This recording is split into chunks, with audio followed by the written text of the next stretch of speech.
امیر رستمی.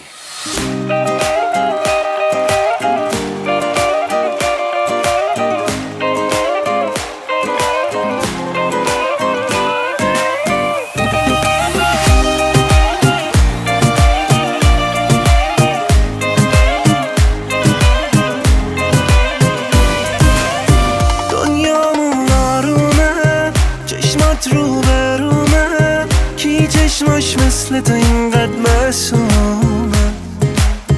وقتایی که دلگیرم دوتا دست تو میگیرم، من زندم چون واسه چشمات میمیرم.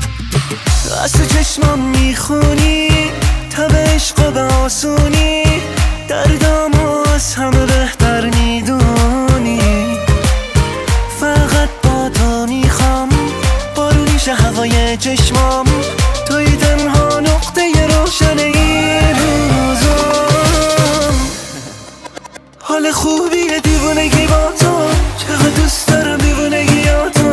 حال ما دوتا همینه همیشه، هیچکی مثل ما دیوونه نمیشه. آره زندگی کنار تو خوبه، خوبه حالم و دل من میکوبه. باید آسمون همیشه بباره، آره عاشقی دیوونگی داره.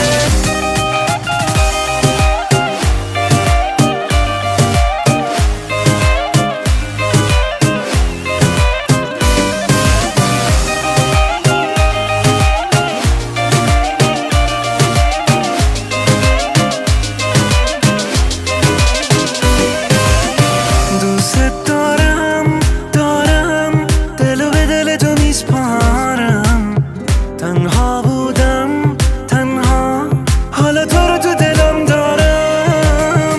دوتا عاشق مثل هم، دوتا دیوانه ی بیازار. حالشون خوبه بی دلیل، دوتا دیوانه دوتا بیمار. حال خوبیه دیوانگی با تو، چقدر دوست دارم دیوانگیاتو.